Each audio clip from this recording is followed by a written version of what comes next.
나의 가치관에 맞아서 그래서 지원합니다. 마치 모범답안이냐 똑같이 그런 식의 얘기를 써요. 그거는 평가하는 입장에서는 평균점을 받는 얘기예요. 그래서 재직하는 사람이 그걸 보는데 이것도 모르고 지원했다면 말이 안 된다.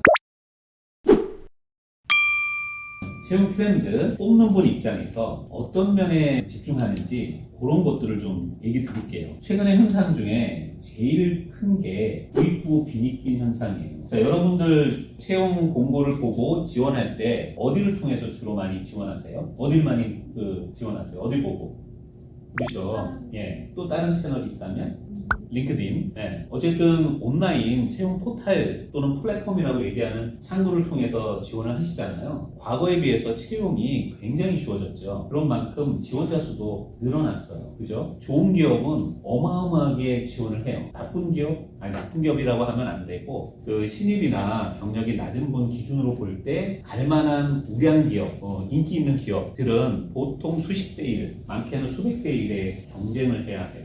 그리고 작은 기업, 예를 들어 지방에 있고 뭐 매출액도 작고 인원도 작은 그런 데는 뽑으려고 해도 사람이 없어서 못 뽑는 상황이 돼버렸어. 그런데 이렇게 양극화가 되면 뽑는 분 입장에서는 어떨까요? 심사하기가 엄청 피곤하겠죠. 예를 들어 실제 사례입니다. 제가 이제 서류 면접 관으로 가요. 제한된 시간에 굉장히 많은 이력서를 보고 서류의 당락을 정해야 할 때가 있어요. 그러면 그럴 때에는 정말로 기계적으로 볼 수밖에 없어요. 이력서의 기초 내용 이런 것들은 이미 온라인상에서 어느 정도 검증이 되고 실제로 면접관 서류 심사를 하러 가서 볼 때에는 자기소개서 중심으로 보거든요. 자기소개서에는 평가 점수를 매기게 되어 있어요. 평가 점수를 매길 때 많이 본 이력서 유형이다, 뻔한 내용이다, 안 봐요. 예를 들어 평균점 정도를 내고 어느 정도 특별한 내용이 있었을 때 부가적으로 점수를 줘요. 근데 아까 얘기 드린 대로 경쟁이 보통 수십 대 1, 수백 대 1이다 보니 이렇게 경쟁이 치열한 곳에는 미세한 차이가 서류 전형의 당락도 좌우해요. 그래서 아까 오시기 전에 몇몇 분하고 좀 얘기했는데 아마 지금 취준생 입장에서는 대부분 다 그러실 텐데 하루에도 한두 군데, 꾸준히 해서 일주일에 10군데 이상 굉장히 많은 곳을 지원하고자 할 거예요. 이 방법은 심사하는 입장에서 보면 틀린 방법이에요.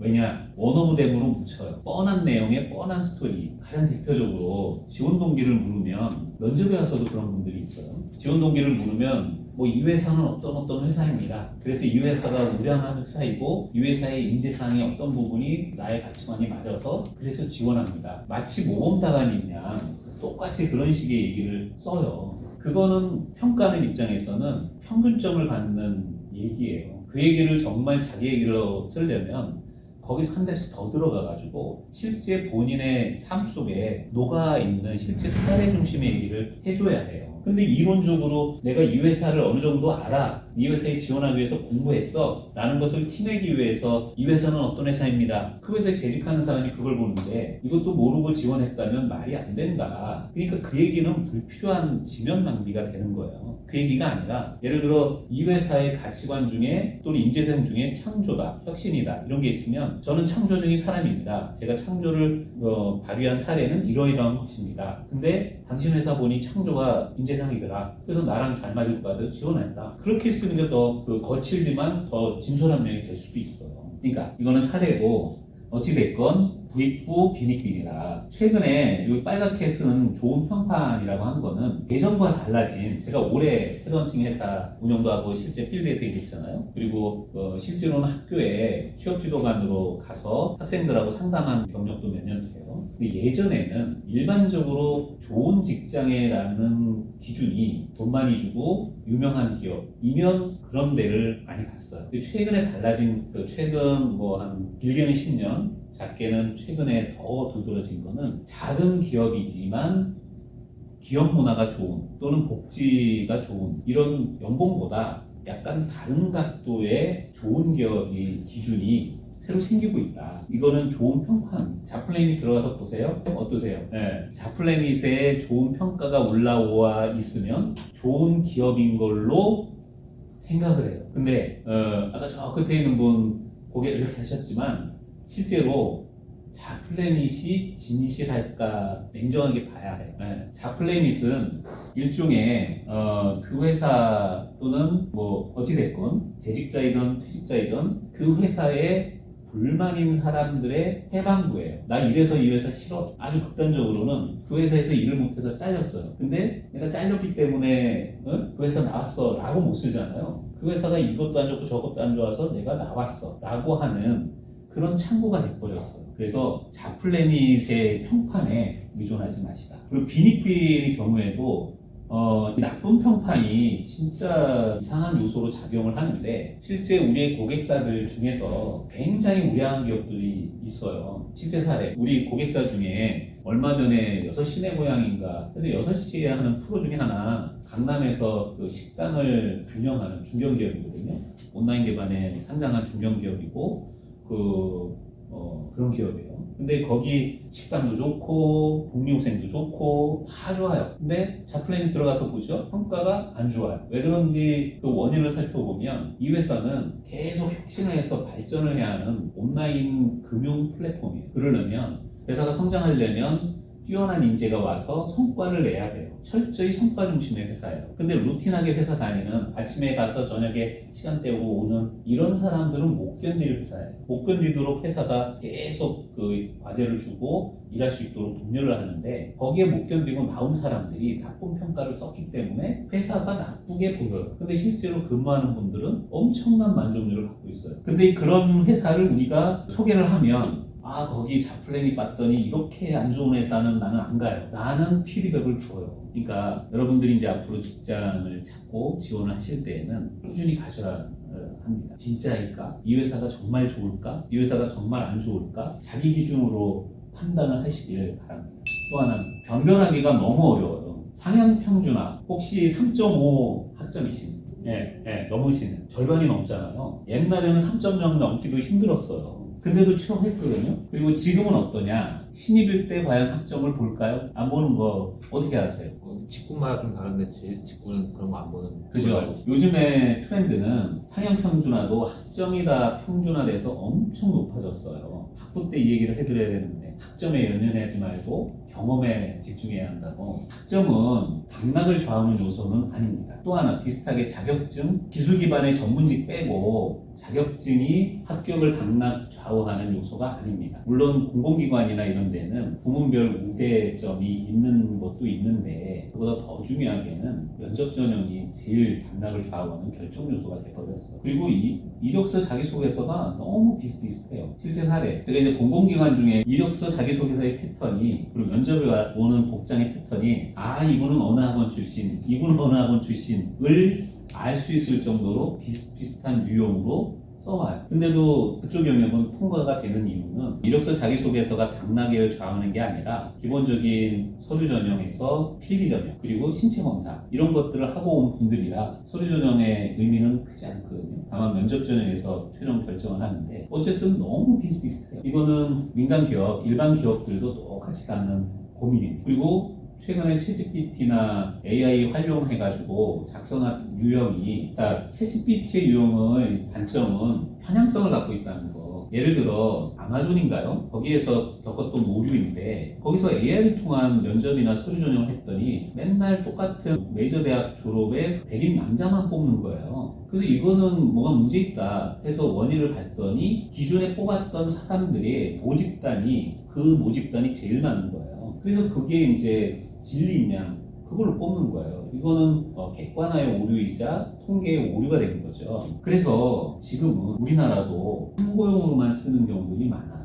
나중에 기회 되면 또 얘기했지만 오히려 예년과 다른 패턴이 있다면 인성검사, 예전엔 참고자료로만 한 곳들도 최근에는 인성검사 A부터 F까지라면 A, B, C, D, F까지라면 C까지만 합격시키고 D, F는 불합격시키는 경우들이 생겼어요. 작년, 올해, 최근에 예전에는 그냥 참고자료로만 했거든요. 근데 최근에는 인성검사도 중요한 요소로 보고 있다. 왜 그럴까요? 회사의 문화에 맞춰야 되는 것도 있고 요즘 독특하신 분들이 너무 많으니까 그러지 않을까. 너무 잘 아시네요. 맞습니다. 처음에 뭐 이거 별거 아니지, 면접 때 보니까 멀쩡하던데 해가지고 뽑았어요. 근데 뽑고 나서 그 다음부터 근무하는 것이 회사랑도 안 맞고 사람들하고 어울리지도 않고, 그리고 일을 시키면 가장 보수적으로 해서 일의 성과가 안 오르고 일종의 문제가 돼버리는 경우들이 생기는 거예요.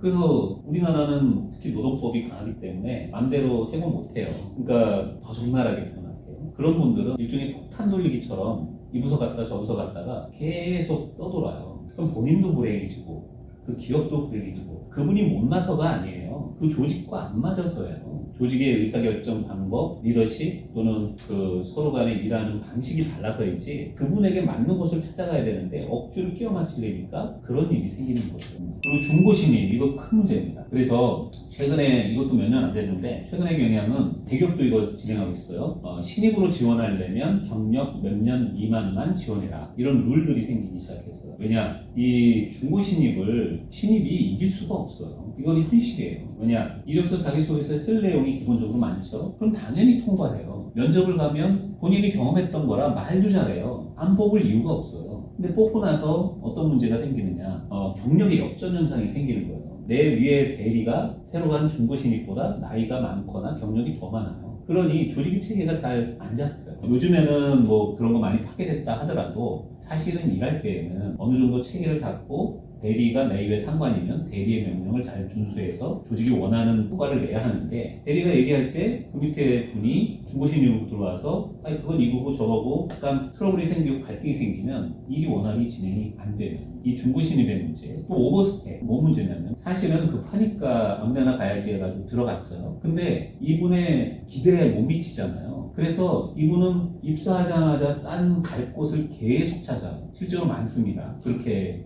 예를 들어 공공기관에 제가 면접관으로 가면 어느 기관에 입사한 지 얼마 안 됐는데도 불구하고 또 이직하려고 여기에 또 낸 거예요. 근데 그 기관을 합격할 정도의 기본적인 내용이면 여기도 합격할 만한 포텐셜이 있거든요. 예전에 뽑았어요. 지금은 안 뽑아요. 왜? 이분은 여기 와서도 또 언제 그렇게 나갈지 모르는 우려가 있고, 옛날엔 공공기관에 가면 이직 안 한다 했지만 요즘에는 저기 먼 지방, 예를 들어 서울에서 가장 먼 곳이거든요. 거기 공공기관으로 가서 조금 일해서 경력 쌓아가지고 점점점 수도권으로 올라와요. 그래서 결국엔 세종 그 이상의 수도권으로 이직을 하는. 그래서 그 밑에 있는 곳에 공공기관들은 사람 구하기가 너무 힘든 시대가 됐어요. 또 다른 기관들도 이제는 이분이 나갈 분인가 안 나갈 분인가를 먼저 봐요. 최근에 피탄 인재, 그래서 선발 기준이 바뀌었어요. 옛날에는 직무가 적합하면 뽑는다인데 지금은 조직 적합성을 봐요. 컬처핏. 이게 굉장히 중요한 변화입니다. 그리고 준비된 인재를 선호한다. 신입이지만 경력은 없지만 경험이 비슷한 경험을 한 분을 선호한다. 학점 딸 시간에 경험을 많이 쌓으셔라. 그래서 인재사항의 변화가 극단적으로 바뀌는데, 예전에는 창의 전문성 이런 거였다면 2023년에는 책임의식, 도전의식, 소통 이런 거예요. 가장 최근에는 25년에는 책임감, 소통, 이게 인재상의 우선이에요. 왜 이렇게 바뀌었을까요? 왜 책임감을 1순위로 뽑으려고 할까요? 그러니까 잘 생각해 보세요. 기업은 어떤 인재를 원하는지. 우리가 면접이나 인재 평가할 때 보통 5단계로 나눠요. 인재 기준을. 수동적으로 일하는 분, 시키는 것만 하는. 그리고 거기에서 조금 더 발전하면 시키는 것을 어느 정도 완결하지만 그래도 완결된 체계를 이루는 분. 거기서 이제 평균이라고 얘기하는 수준은 자기가 일을 하면서 계속 더 발전하기 위해서 노력하는 분. 거기서 4단계로 넘어가면 일을 하면서 새로운 그 발전 방향들을 그거를 더 효율적으로 할 수 있는 방법을 찾는 분. 최고의 인재는 그 일을 수행하면서 완전 혁신적인 새로운 방안을 찾는 분. 이렇게 나눠요. 그래서 최소한 세 번째 중간 정도 되는 일을 효율적으로 진행할 수 있도록 책임감을 갖고 하는 사람 정도를 보통의 인재로 생각하는데, 요즘은 수동적인 사람, 자기소개서에는 어떻게 표현이 될까? 면접이나 자기소개서 어떨 것 같으세요? 역설적으로 책임감이 많다라고 말하지 않을까 싶습니다. 우리는 어떻게 그거를 발견하냐면, 시켜주는 일은 뭐든지 최선을 다하겠습니다. 시키는 일만 하겠다? 그거는 수동적인 거예요. 혹시 그동안 본인이 이력서 자기소개서 면접 때 그런 표현을 했다면 바꾸세요. 시켜주는 일을 잘하겠다가 아니라 내가 이 일을 잘하기 위해서 능동적으로 내 할 일을 찾아서 최선을 다하겠다. 이 바꾸세요. 이 표현 하나에도 그 사람의 지금 기본적인 가치관이 있거든요. 그러니까 책임감은 그겁니다. 적어도 3수준 정도 되는 자기가 맡은 일을 수동적으로 하는 게 아니라 그냥 뭐 마침 정해진 시간에 완료하겠다가 아니라 그 일을 하면서 최소한 내가 할 몫을 완료를 하고 그것이 발전할 수 있도록 도움을 좀 더 주겠다. 소통은 왜 미순위가 됐을까? 이 코로나 이후로 확 바뀐 겁니다. 여러분들은 언제 대학을 다니셨는지 좀 분포가 돼서 모르겠는데 우리가 평가할 때 코로나 때 대학을 다닌 분들이 가장 소통이 안 돼요. 제가 대학에서도 강의를 하죠. 대학에서 코로나 시기에 화상으로 했어요. 커뮤니케이션이 안 돼요. 그리고 코로나가 끝났어요. 그래서 물었어요. 화상으로 하는 게 편합니까? 아니면 대면이 좋습니까? 화상이 좋대요. 왜? 만나서 뭐 할 얘기도 없고 그냥 온라인상에서 듣고 있는 것만이 편하니까. 그리고 극단적으로 요즘에 밥을 같이 먹으러 가도 이렇게 대화하는 게 아니라 카톡으로 하잖아요. 이게 대화를 두려워하는 시대가 됐어요. 다른 말로 소통이 안 돼요. 면접과도 극단적으로 느낍니다. 특히 기술 기반 컴퓨터 프로그래머 그러니까 일하는 대상이 사람이 아닌 사물을 대상으로 하는 분들은 말을 못해. 자기 생각을 표현할 줄을 몰라요. 그러면 아무리 직무 적합성이 높고 아무리 뛰어나다고 얘기해도 없어요. 왜? 이 세상의 모든 직장은 혼자 일하는 직장은 없어요. 다 코업을 해야 하고 소통을 전제로 해야 하니까 긍정적 태도. 이거는 왜 올라왔을까요? 아까 말씀하신 책임감에서 이제 능동적인 걸 하려면 아무래도 긍정적인 태도가 뒷받침되지 않을까 싶습니다. 네, 기본적인 그거고 또 하나는 이것도 최근에 두드러지는 현상인데 회사에 딱 들어와서 회사 일에 몰입하는 게 아니라 회사를 평가하려고 해요. 이 회사는 뭐가 어떻고 그걸 자기만 알고 있는 게 아니라 주변에 퍼뜨려요. 그래서 입사하신 분이 이 회사를 위해서 일하려고 온 건지 아니면 이 회사의 나쁜 점을 지적하기 위해서 온 건지 또 더 나쁜 거는 그러다가 나가버려요. 그러면 회사에 이제 뽑는 분들은 아무리 역량이 좋아도 태도가 중요하구나. 이 책임감, 소통 이거 다 태도와 관련한 일이에요. 예전에는 이 전문성 하나만으로 뽑았다면 이제는 이런 태도가 더 중요해졌다. 여기 새로 들어온 젊은 세대 인재의 특징이 과가 달라져서 이거는 광범위하게 얘기한 거고 다른 말로는 회사가 원하는 방향대로 이게 옛날 고전식 논리, 조직 이론을 보면 한 방향 정렬이 안 되기 때문에 왜 안 되느냐? 그냥 형식적인 회사만 보고 들어왔기 때문이에요. 더 내면으로는 그 회사가 진정 나에게 잘 맞는 회사인지 그 직무가 나하고 잘 맞는지를 사전 검증하지 않고 단지 돈 많이 주고 대기업이고 좋은 기업으로 보였기 때문에 가서 겪는 과정상의 오류인 거죠. 자, 앞으로 인재상이 점점 더 중요한 결정 요소가 될 거예요. 이력서 자기소개서에도 이런 게 묻어나야 돼요. 직무 전문성만 내가 잘 맞는다를 표현하는 게 아니라 인재상, 그 조직이 가고자 하는 방향도 잘 맞는다를 자기소개서에서 보여줘야 스펙이 기준에 못 미치지만 인지성이 부합해 합격시킨 지원자가 있다. 실제 그래요. 우리가 면접 가서도 이분은 좀 미흡해. 근데 면접에서의 태도나 이력서상에는 정말 오고 싶은 열정 내지는 절실함이 묻어나 있어요. 그러면 나를 뽑아도 그만 안 뽑아도 그만 나 여기 아니어도 갈 데 많아. 어떡할래? 라는 태도로 이력서 자기소개서를 쓰고 면접에 임하는 사람하고 비교해서 누굴 뽑겠어요? 왜? 나 갈 때만한 사람은 와서 아까 얘기한 그러한 불평만 늘어놓다가 이 회사는 이래서 안 돼 하고 금방 또 다른 데를 갈 가능성이 높기 때문에 못 뽑는 거죠. 스펙은 충분하지만 인재성 맞지 않아 탈락시킨 지원자. 마찬가지. 이제는 뽑을 때 가장 두려워하는 것이 이분이 퇴사할 가능성이 있는가 없는가에 대한 우려를 가장 걱정합니다.